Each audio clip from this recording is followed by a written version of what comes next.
श्री श्री 1008 स्वामी अविमुक्तेश्वरानंद आखिर चाहते क्या हैं?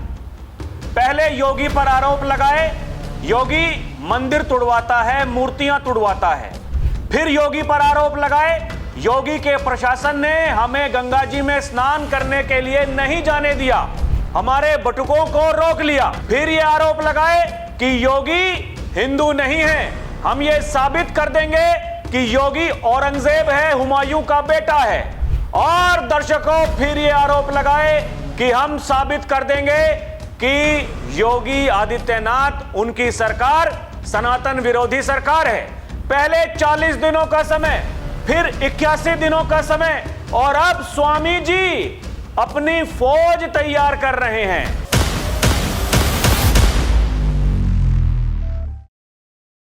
दर्शकों नमस्कार, डीएनपी इंडिया में आपका स्वागत है। मैं हूं आपके साथ राहुल चौधरी। राजनीति, संत परंपरा। दर्शकों, क्या इन दोनों का मिलान हो सकता है? कुछ लोग कहेंगे कि जी हां हो सकता है। कैसे? बेहतरीन उदाहरण है योगी आदित्यनाथ। वो एक संत हैं, एक महंत हैं, उसके बाद में राजनीति में आए, और राजनीति में जब से आए तो उनको कोई हरा नहीं पाया। जब दर्शकों कोई हरा नहीं पाया तो फिर लोगों ने ख्वाब देखने चालू कर दिए कि उनको हटवाया जाए। बड़े बड़े षड्यंत्र, बड़ी बड़ी साजिश, लगातार एक मुहिम चलाई। देखिए, ये डबल इंजन आपस में लड़ रहा है, इनकी नहीं बनती, इनके डिब्बे आपस में लड़ रहे हैं। जब लोगों ने वो मूर्खतापूर्ण वाली बातें, उन पर यकीन करना बंद कर दिया, तो अब एक तीसरा रास्ता अपनाया जा रहा है। वो क्या है कि स्वामी जी, हम आपके साथ में हैं, आप एक मुहिम चलाइए और यह साबित कर दीजिए ये सरकार, ये सनातन विरोधी सरकार है। और दर्शकों, ये जो कार्यक्रम, जो इसकी शुरुआत हुई, आप मणिकर्णिका घाट से लेकर के अब तक, जैसा कि मैंने आपको बताया, वो जो आरोप बार बार लगाए जा रहे हैं, कभी ये माहौल बनाया जाता है ये सरकार मंदिर तुड़वा रही है, भाई मूर्तियां तुड़वा रही है। माघ मेले में जाकर के वहां फूफाओं की तरह रूट करके बैठ गए, ये इंतजार करते रहे कि प्रशासन आएगा और हमें मना करके कंधों पर बिठा करके स्नान करवाएगा। लेकिन ऐसा हुआ नहीं। योगी आदित्यनाथ ने कह दिया हर कोई व्यक्ति अपने नाम के आगे शंकराचार्य नहीं लिख सकता है। तो फिर कि जी अब हम 40 दिनों का समय देते हैं, या तो योगी आदित्यनाथ ये साबित कर दें कि वो गौरक्षक हैं, वो गौ माता को राज्य माता बना दें। अभी तक ये राष्ट्र माता बनाने की बात कर रहे थे, लेकिन एकदम से गौ माता को राज्य माता, वो भी कहां? उत्तर प्रदेश में। जिस उत्तर प्रदेश में गौ हत्या को लेकर सबसे कठोर नियम है, जिस उत्तर प्रदेश के मुखिया हैं योगी आदित्यनाथ, जिन्होंने ये आदेश दे रखे हैं कि अगर कोई भी व्यक्ति ऐसे असामाजिक कृत्य करता है तो फिर उसके ऊपर कठोर से कठोर कार्रवाई की जाए, एनएसए भी लग सकता है। यह उत्तर प्रदेश में हो रहा है। लेकिन यहां देखिए, स्वामी जी दर्शकों अपनी एक सेना तैयार कर रहे हैं, एक सेना तैयार कर रहे हैं स्वामी जी। एक और उनका एक उद्देश्य है, 81 दिनों तक वो यूपी की परिक्रमा करेंगे गौरक्षा के लिए।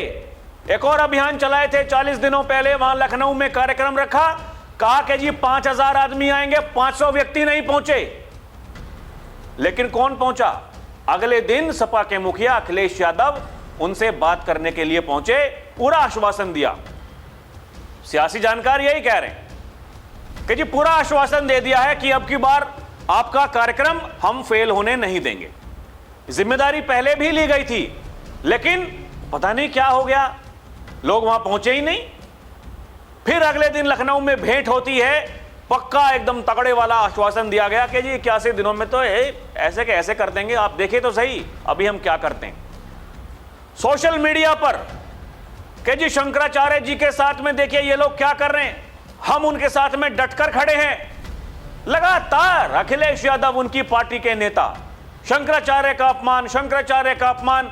दर्शकों, अखिलेश यादव जी महाराष्ट्र गए, महाराष्ट्र जाकर के पत्रकारों से बात कर रहे थे। जब वो पत्रकारों से बात कर रहे थे, सवाल उनसे पूछा गया कि उत्तर प्रदेश में क्या होने वाला है, तो अखिलेश यादव जी ने कहा कि 27 में हम मुख्यमंत्री बनने वाले हैं, योगी जी हटने वाले हैं। और फिर बुलडोजर का ड्राइवर हम बदल देंगे और देखिए बुलडोजर कहां कहां चलता है। यह अखिलेश यादव का कहना है।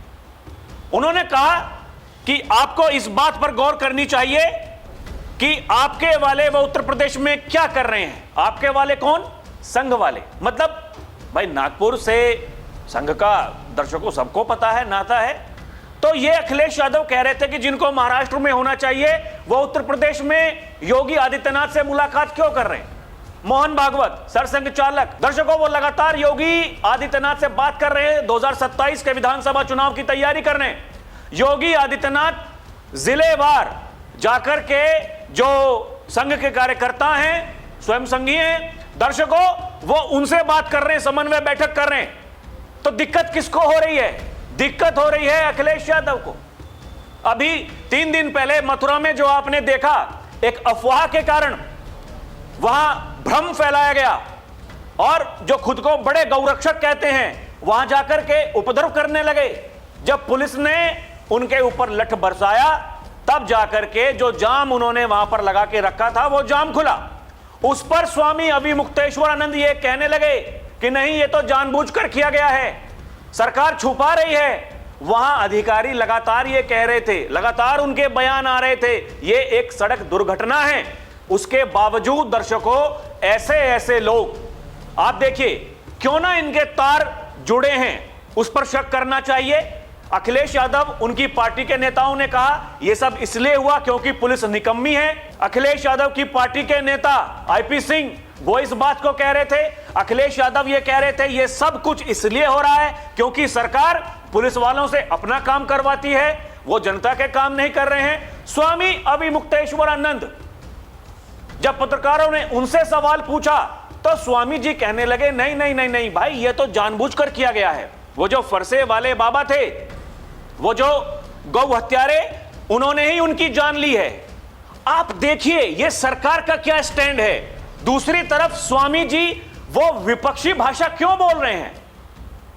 भाई समझ में आता है कि आप पालकी में जा रहे थे और वहां के प्रशासन ने आपको मना कर दिया कि आप गलत रास्ते से जा रहे हैं, वो एग्जिट डोर है जिससे आप एंट्री कर रहे हैं, उसके बावजूद आप वहां पर जाने को तैयार हैं। प्रशासन से भिड़ गए, लंबी मुहिम चलाई गई, लेकिन आखिर में हुआ क्या? माघ मेले में 22 करोड़ श्रद्धालु पहुंचे, एक व्यक्ति कोई उनके शिविर में नहीं गया उनका साथ देने के लिए। फिर जब लखनऊ पहुंचे तो बड़ी बड़ी बात कर रहे थे, वहां भी कोई नहीं पहुंचा।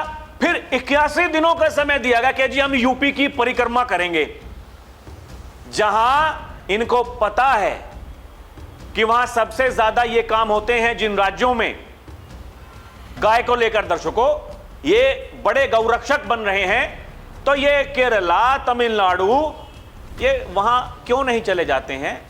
क्यों नहीं वहां जाकर के, ये पश्चिम बंगाल में जाकर के क्यों नहीं मुहिम चलाते हैं? क्यों नहीं कहते हैं? इनको उत्तर प्रदेश में गौ माता को राज्य माता बनाना है, लेकिन दूसरे राज्यों में जहां सबको पता है कि ऐसे काम होते हैं जो गैर कानूनी है, वहां जाकर के ये कुछ नहीं कहेंगे, कुछ नहीं बोलेंगे। अभी अपनी एक फौज तैयार कर रहे हैं कि जी सरकार से कुछ नहीं हो रहा, हम करेंगे, हम लड़ेंगे लड़ाई।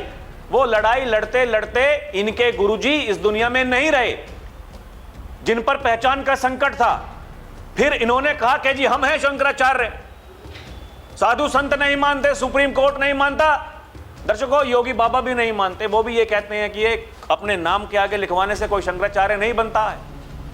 लेकिन स्वामी जी ने पता नहीं क्या सोच लिया है, स्वामी जी पता नहीं क्या रट लगा करके बैठे हैं। स्वामी जी के कान में पता नहीं कौन फूंक मार रहा है, स्वामी जी के मोबाइल पे पता नहीं कौन स्क्रिप्ट लिख करके भेज रहा है, जिसको स्वामी जी पढ़ रहे हैं, जिसको स्वामी जी पत्रकारों के सामने बता रहे हैं, जिसके लिए स्वामी जी सरकार से दो दो हाथ करने को तैयार हो गए हैं। ऐसा क्या कारण है? दर्शकों कारण यही है कि 2027 का विधानसभा चुनाव अब उसमें 1 साल भी बाकी नहीं रह गया है। योगी आदित्यनाथ का दर्शकों ये ऐसा चुनाव होगा जहां से लोग कह रहे हैं योगी का भविष्य इसी चुनाव से तय होगा, और बड़े बड़े कलाकार, बड़े बड़े राजनेता, उनका भविष्य भी इसी चुनाव से तय होगा। क्या समाजवादी पार्टी अखिलेश यादव को यह पता चल चुका है कि भैया सीधी उंगली से घी नहीं निकलने वाला है, यह उंगली तो आपको टेढ़ी ही करनी पड़ेगी?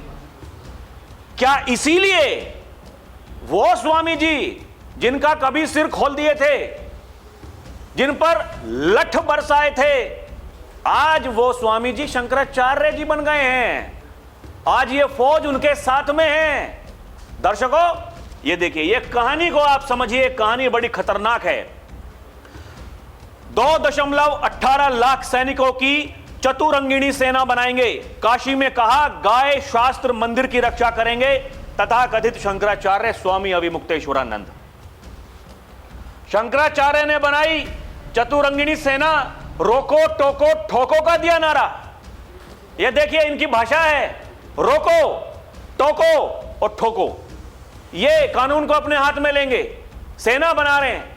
और जो इनके समर्थक हैं वो इनके समर्थक नहीं है दर्शकों, वो समाजवादी पार्टी और कांग्रेस के समर्थक हैं, जो योगी आदित्यनाथ के खिलाफ मुहिम चलाते हैं, जो देश के प्रधानमंत्री नरेंद्र मोदी के खिलाफ माहौल बनाते हैं। वही लोग हैं जो आज इनके समर्थक बने घूम रहे हैं। और इनकी भाषा देखिए, ये सेना बनाएंगे, ये रोकेंगे, टोकेंगे, ठोक देंगे।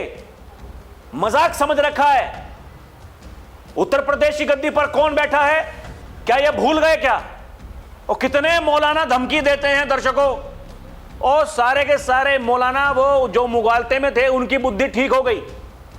लेकिन अब क्या है, जैसा कि कहते हैं योगी आदित्यनाथ की कुछ कालनेमी हैं जो धर्म की आड़ में सनातन को बदनाम करने का प्रयास कर रहे हैं। आप ये कहानी समझ जाइए। मतलब वही 2 दिन पहले मथुरा में जब यह कांड हुआ तो योगी आदित्यनाथ ने अपने अधिकारियों को कहा कि जो गौरक्षक हैं उनके साथ में आप तालमेल बिठाइए। वहां बैठक बुलाई गई, जितने भी जो हिंदू संगठन हैं, गौरक्षक हैं, उनको बुला करके उनसे बातचीत हो रही है। उनसे यह कहा जा रहा है दर्शकों कि आपको प्रशासन को बताना पड़ेगा। लेकिन एक तरफ स्वामी जी वो अपनी सेना तैयार कर रहे हैं और कह रहे हैं रोकेंगे, टोकेंगे, ठोक देंगे। अरे भाई, ये देश संविधान से चलता है, वही संविधान जिसको हाथ में लिए फिरते हैं अखिलेश यादव और राहुल गांधी जैसे नेता। उसमें भीतर क्या है वो कभी पढ़ा नहीं, लेकिन हां, हम संविधान बचाने की लड़ाई लड़ रहे हैं। कुछ बोलेंगे? इस संविधान से चलेगा देश? परंपरा से चलेगा या दादागिरी से चलेगा? कौन है वो लोग जो लगातार दादागिरी कर रहे हैं दर्शकों? ये देखिए ना, वाराणसी में शंकराचार्य स्वामी अविमुक्तेश्वरानंद ने चतुरंगिनी सेना सभा का गठन कर 27 सदस्यों की टीम बनाई है। रोको टोको ठोको का नारा दिया है। माघ मेले की घटना के बाद शुरू हुई पहल में 10 महीने में भर्ती और प्रशिक्षण का खाका तैयार होगा। उन्होंने बताया कि संगठन का उद्देश्य सनातन प्रतीकों की रक्षा, समाज में सुरक्षा का भाव मजबूत करना है। ये और देखिए, ये कह रहे हैं कि हिंदू समुदाय के भीतर उनके अनुसार कई बार लोग अन्याय अत्याचार का प्रतिकार करना चाहते हैं लेकिन डर के कारण आगे नहीं आ पाते। यही वो मनोवैज्ञानिक स्थिति है जिसे बदलने की जरूरत है। उन्होंने कहा कि इस पहल का उद्देश्य किसी के खिलाफ आक्रामकता पैदा करना नहीं, बल्कि लोगों के भीतर आत्मविश्वास, सुरक्षा की भावना को मजबूत करना है। उन्होंने कहा जब तक मन से भय नहीं निकलेगा तब तक समाज अपनी रक्षा के लिए खड़ा नहीं हो पाएगा। उन्होंने स्पष्ट किया, चतुरंगिनी सेना का प्राथमिक उद्देश्य इन प्रतीकों की रक्षा करना, समाज में यह विश्वास पैदा करना होगा उनके पास एक संगठित संरचना है जो जरूरत पड़ने पर उनके साथ खड़ी होगी। ये क्या करना चाहते हैं इस देश का दर्शकों, क्या करना चाहते हैं? कल मैंने एक बड़ी लंबी चौड़ी वीडियो बनाई दर्शकों, कुछ दर्शक आकर कह रहे थे चौधरी साहब इतनी लंबी वीडियो मत बनाया करो। तो मैं क्या करूं? ऐसे लोग जब इस भाषा का इस्तेमाल करते हैं तो दर्शकों को बताना पड़ता है कि उसके पीछे की कहानी क्या है। आप इस बात को समझिए ना, योगी आदित्यनाथ क्या कहते हैं? वो कहते हैं कि कानून को कोई भी अपने हाथ में नहीं ले सकता है। योगी आदित्यनाथ ये कहते हैं कि अगर उपद्रव करने की कोशिश करोगे, कानून को ठेंगा दिखाने की कोशिश करोगे तो फिर ऐसा सबक सिखाएंगे कि आने वाली पीढ़ियां भी याद करेंगी। ये बात किसी को समझ में नहीं आ रही है क्या? और वो सबके लिए है, वो किसी भी जाति का हो, वो किसी भी मत मजहब का हो। दर्शकों, इससे क्या होगा? ये अपनी फौज बना रहे हैं, एक सेना तैयार कर रहे हैं। कल को वो सेना अगर वो उपद्रव करने लगी गौरक्षा के नाम पर, आप मुझे बताइए वो क्या होगा? वो सामने वाले लोग क्या कहेंगे? वो तो इसी बात का इंतजार करते हैं। इसी बात का इंतजार करते हैं कि ये कुछ करें और हम ये मुहिम चलाएं कि देखिए उत्तर प्रदेश में हिंदू मुसलमान होता है। भाई योगी जी अगर कोई मुस्लिम कुछ अपराध करता है तो उसके घरों पर बुलडोजर चलाते हैं, उनको पिटवाते हैं, और यहां ये जो हिंदू संगठन के लोग हैं ये कुछ भी कर देते हैं, इनका कोई कुछ नहीं होता। ऐसे ऐसे लोग दर्शकों, ऐसे ऐसे लोग, ये जो मथुरा में जो वो कांड हुआ उसके बाद में ये मुहिम चलाने लगे। ये तो उत्तर प्रदेश की पुलिस, ये मथुरा पुलिस, ये योगी आदित्यनाथ को हरवाना चाहती है। अरे योगी को हरवाने वाले आप ही लोग हैं दर्शकों। अगर आप ऐसे काम करेंगे जो सभ्य समाज का हिस्सा नहीं हो सकते हैं तो फिर क्या होगा? वो मुख्यमंत्री वो कैसे बात करेगा सामने वाले को, बताइए ना। मथुरा में अगर दंगे हो गए होते, आप इस बात को समझिए, उस दिन ईद का दिन था दर्शकों, ईद का दिन, पूरा उत्तर प्रदेश छावनी बना हुआ था। क्या क्यूआरटी, क्या स्पेशल टीम, क्या आरएएफ, क्या पीएसी, सबकी बटालियन, सबकी छुट्टी रद्द थी, क्योंकि कुछ लोग थे जिन्होंने धमकियां दे रखी थी, जिन्होंने ये कह रखा था हम नमाजियों को सड़कों पर उतारेंगे, काली पट्टी बांध करके वहां प्रदर्शन करेंगे। दर्शकों, ये बातें किसी को समझ में नहीं आती हैं क्या? उसके बावजूद अगर एक अफवाह फैला करके वहां आप सड़क जाम कर दे रहे हैं, एक हाईवे को जाम कर दे रहे हैं और स्वामी जी सेना बना रहे हैं, ये सब क्या हो रहा है? ये आंख कान ये खुली रखनी पड़ेगी दर्शकों। और देखिए, मैं जो कह रहा हूं उस बात की गंभीरता को आप समझिए। संघ का मैंने नाम लिया दर्शकों, संघ के बड़े नेता हैं इंद्रेश कुमार। इन स्वामी जी ने कुछ दिनों पहले, अभी 3-4 दिनों पहले उन पर आरोप लगाए कि ये लव जिहाद की बात करते हैं, ये सनातन धर्म की बात करते हैं और ये खुद ये मुस्लिमों की शादी हिंदुओं से करवाते हैं। कहा कि जी 10 लाख हिंदू बेटियां उनकी शादी करवा दी मुस्लिमों से। तो फिर इंद्रेश कुमार दर्शकों वो सामने आए, मीडिया के कहा कि देखिए ये जो आप समझ रहे हैं ऐसा नहीं, हम आदर करते हैं सामने वाले जिस कपड़े में बैठे हैं दर्शकों, उस भगवा का हम आदर करते हैं। आप समझिए दर्शकों, यही कहा जो इंद्रेश कुमार हैं। उन्होंने देखिए शंकराचार्य अविमुक्तेश्वरानंद के आरोपों पर इंद्रेश कुमार ने दिया जवाब, कहा यह पूरी तरह असत्य है। उन्होंने इस बयान पर पलटवार करते हुए कहा उसे पूरी तरह असत्य करार दिया। शंकराचार्य ने संघ प्रचारक के साथ मुलाकात का जिक्र करते हुए आरोप लगाए थे ये, और उन्होंने कहा यह पूरी तरह बेबुनियाद है। हम साधु संतों के प्रति समर्पित संगठन हमारा है, हम उनका आदर करते हैं। संघ प्रचारक इंद्रेश कुमार ने एयरपोर्ट पर हुई एक मुलाकात का जिक्र करते हुए, जो स्वामी जी ने कहा था कि हमारी एयरपोर्ट पर मुलाकात हुई थी, उस दौरान उन्होंने हमें बताया है, उन्होंने कहा यह पूरी तरह झूठ है और स्वामी जी झूठ बोल रहे हैं। वो देखिए एक धर्मगुरु हैं, उन्हें झूठ नहीं बोलना चाहिए। ये दूध का दूध पानी का पानी हो गया। और दर्शकों, ये जो स्वामी जी ने जब बयान दिया मथुरा वाले कांड के ऊपर, कहा यह कोई दुर्घटना नहीं, हत्या है। फरसा वाले बाबा की मौत पर बोले शंकराचार्य अविमुक्तेश्वरानंद। ये देखिए इनका बयान है, कह रहे हैं ये सरकार झूठ बोल रही है, ये जो प्रशासन है झूठ बोल रहा है, ये दुर्घटना नहीं है। ये शंकराचार्य जी का कहना है। वो कह रहे हैं गौ रक्षकों को ट्रकों से कुचला जा रहा है, रक्षक ही विनाशक बन जाए तो न्याय कैसे होगा? रक्षक जो पुलिस वाले हैं वो कह रहे हैं विनाशक वही हो जाए तो फिर कैसे होगा? ये देखिए ना दर्शकों, ये कहानी को आप समझ लीजिए।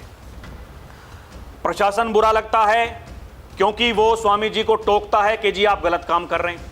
योगी आदित्यनाथ बुरे लगते हैं क्योंकि योगी आदित्यनाथ का कद वो बड़ा होता जा रहा है दर्शकों, क्योंकि योगी आदित्यनाथ ये कहते हैं कि कुछ कालनेमी हैं जो धर्म की आड़ में सनातन को बदनाम करने का प्रयास कर रहे हैं, क्योंकि योगी आदित्यनाथ ये कहते हैं कि अगर कोई भी दंगे कर रहा है तो फिर कर्फ्यू नहीं लगेगा, जो दंगाई हैं उनका इलाज होगा।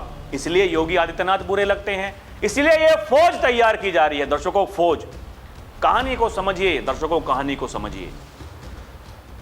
इनके जो गुरुजी थे उनको कांग्रेस आचार्य कहा जाता था दर्शकों। लोगों ने इनको सपा आचार्य कहना उसकी शुरुआत कर दी है।